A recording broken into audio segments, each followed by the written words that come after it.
Side खबरों के लिए सब्सक्राइब करें फ्लेम मीडिया और उसके बाद बेल आइकन को प्रेस करें ताकि सबसे पहले आपको मिले एक्सक्लूसिव खबरें।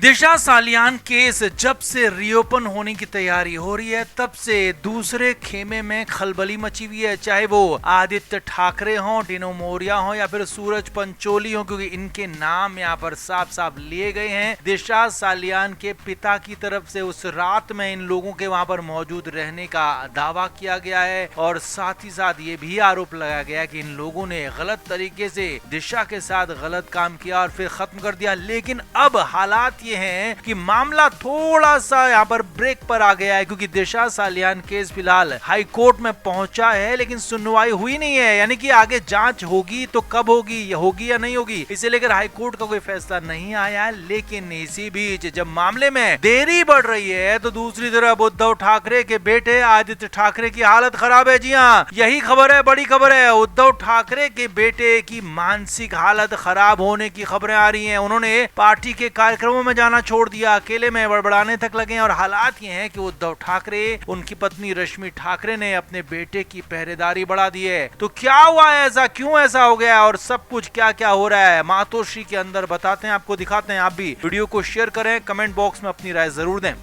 तो उद्धव ठाकरे के बेटे आदित्य ठाकरे के लिए रास्ते हाल फिलहाल पिछले कुछ सालों से मुश्किलों भरे रहे हैं, लेकिन बीच में पिछले चुनाव के बाद उनके लिए थोड़ा सा राहत की खबर थी कि उन्होंने कम से कम मुश्किल हालात के बीच भी चुनाव जीत लिया था। वर्ली से विधायक दोबारा चुने गए थे। अब उद्धव ठाकरे के बेटे अपने करियर को आगे बढ़ाते, आदित्य ठाकरे अपने करियर को परवान चढ़ाते, इससे पहले ही दिशा सालियान केस फिर से सामने आ गया। जी हाँ, वही दिशा सालियान केस जो कि सुशांत सिंह राजपूत की मैनेजर थी और 5 साल पहले 8 जून 2020 को वो खत्म कर दी गई, ऐसा आरोप लगाया गया उनके पिता की तरफ से। गलत काम उनके साथ किया गया और आरोप लगाए गए आदित्य ठाकरे पर, जो कि पहले भी लगे थे, लेकिन इस बार दिशा के पिता ने आरोप लगा दिया और यही वो टर्निंग पॉइंट था जिसके बाद आदित्य ठाकरे का करियर, या कहें कि आदित्य ठाकरे की हालत गड़बड़ाने लगी, बिगड़ने लगी और उसके बाद तो धीरे धीरे मुश्किलें इतनी ज्यादा बढ़ गई हैं कि अब हालात काबू से बाहर जाते हुए दिख रहे हैं। मातोश्री के सूत्रों के मुताबिक खबर है कि आदित्य ठाकरे पार्टी के कार्यक्रम में बहुत कम जाने लगे हैं। जैसे पहले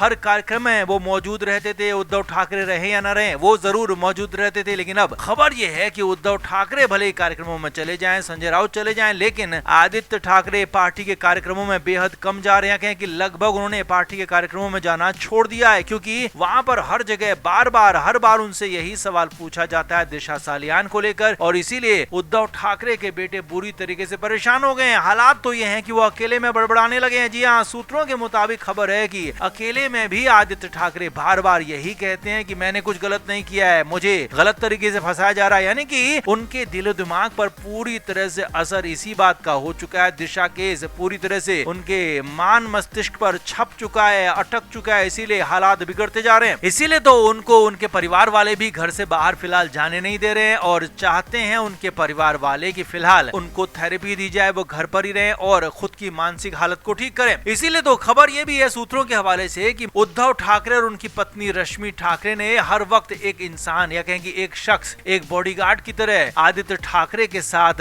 तैनात कर दिया है, जो कि हर वक्त उनकी पहरेदारी करेगा, हर वक्त उनके हालात को, कंडीशन को मॉनिटर करेगा, देखेगा और उसके बाद फैसला लिया जाएगा। अगर कुछ गलत होता है तो तुरंत ही परिवार को, यानी कि आदित्य ठाकरे की माँ और पिता को खबर करेगा। अब ऐसे हालात में आदित्य ठाकरे की कंडीशन बहुत बेहतर तो कहीं नहीं जा सकती है। दिशा केस ने मानसिक कंडीशन को पूरी तरह से बर्बाद कर दिया और अगर किसी वजह से उनके खिलाफ हाई कोर्ट का फैसला आ जाता है, जांच की बात कह दी जाती है, जांच दोबारा शुरू होती है और कहीं से भी उनका कोई भी किसी भी तरीके का लिंक आता है, जो कि अभी तक तो कहीं दिखा नहीं है, सबूत कोई मिले नहीं है, गवाह मिले नहीं है, लेकिन हाँ अगर कहीं से कुछ मिल जाता है तो फिर आदित्य ठाकरे के लिए मुश्किलें एक दो नहीं बल्कि कई 100 गुना बढ़ जाएंगी, क्योंकि अभी से ही उनकी हालत ऐसी है और अगर यहाँ पर इस मामले में फंस गए तो हालात कैसे हो सकते हैं, कितने खराब हो सकते हैं, आप अंदाजा लगा सकते हैं। तो आप आदित्य ठाकरे की मानसिक हालत पर क्या कहेंगे? क्या वाकई में उनके साथ गलत हो रहा है, उनको ज्यादा दिक्कतें दी जा रही हैं, या फिर उन्होंने जो गलत किया उसका उनको फल मिल रहा है? आप क्या मानते हैं? कमेंट करके जरूर बताएं, वीडियो को शेयर भी करें।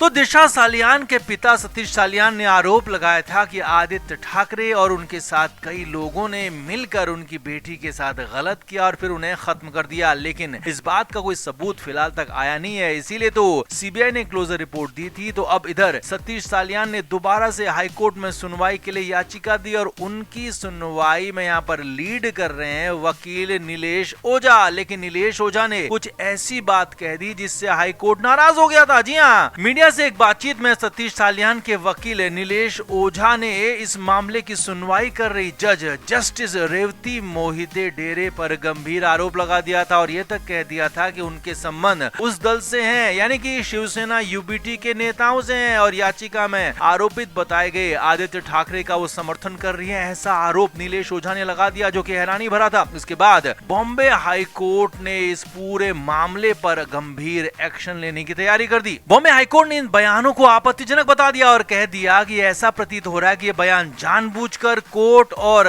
जस्टिस के अधिकार को बदनाम करने के लिए दिए गए हैं। तो ऐसे में आरोप कोर्ट की छवि को धूमिल करते हैं और इस तरह से जो बयान दिया गया है निश्चित रूप से अवमानना के समान है और इसीलिए इस पूरे मामले में बॉम्बे हाई कोर्ट ने तुरंत आदेश जारी कर दिया कि इस मामले में अवमानना की कार्रवाई शुरू की जाए और इसके लिए 29 अप्रैल की तारीख भी तय कर दी। जी हाँ, कोर्ट ने रजिस्ट्री को निर्देश दिए हैं कि वो वकील नीलेश ओझा को सम्मन भेजकर उन्हें इस मामले की जानकारी दे दें कि उनके खिलाफ अवमानना की कार्रवाई शुरू हो रही है। अब पूरा मामला यहाँ पर नीलेश ओझा के खिलाफ चला गया जो कि दिशा सालियान के पिता सतीश सालियान के वकील है और नीलेश ओझा के बयान के बाद मामला पूरी तरह से फंसता हुआ दिख रहा है, क्योंकि अभी तक ऐसा लग रहा था कि दोबारा से दिशा मामले की जांच होगी तो आदित्य ठाकरे मुश्किलों में आ सकते हैं, फंस सकते हैं। लेकिन यहाँ पर तो खुद नीलेश ओझा जो कि सतीश सालियान के वकील है वो यहाँ पर फंसते हुए दिख रहे हैं। तारीख तक उनको मिल गई और इसीलिए क्या अब ऐसे में संभव यह है कि दिशा सालियान के केस पर भले असर कैसा पड़े तो हम नहीं कह सकते, लेकिन हाँ, इस केस में देरी जरूर हो सकती है, सुनवाई में वक्त लग सकता है। दिशा सालियान के पिता सतीश सालियान भले ही कितना ही जोर लगा लें, लेकिन नीलेश ओझा जो उनके वकील हैं उन्होंने जो बयान दिया है उसके बाद इस पूरे मामले में सुनवाई में देर हो सकती है, मामला और लंबा खिंच सकता है। वैसे भी इस पूरे मामले को 5 साल हो चुके हैं तो इसीलिए मामला और ज्यादा लंबा खिंच सकता है, या कहें कि मामला फिर से फंस सकता है। जैसे 5 साल तक ये मामला अटका रहा तो वैसे ही ये मामला एक बार फिर से अटक सकता है। इसीलिए वकील की गलती की सजा अब क्या वाकई में दिशा को मिलेगी, तो यही यहाँ पर नजर आ रहा है कि दिशा सालियान का केस एक बार फिर से डिले हो सकता है, फंस सकता है, अटक सकता है। इसीलिए क्योंकि जब पहले इस पूरे मामले में नीलेश ओझा के खिलाफ सुनवाई होगी और उसके बाद ही दिशा मामले में आगे कार्रवाई हो सकती है, यानी कि मामला अटक गया है, फंस गया है। तो आपका इस पर क्या कहना है? क्या दिशा सालियान के पिता के वकील को इस तरह की बातें नहीं करनी चाहिए थी कि जिससे दिशा के केस पर असर पड़े? आप क्या मानते हैं? कमेंट जरूर करें, वीडियो को शेयर भी करें।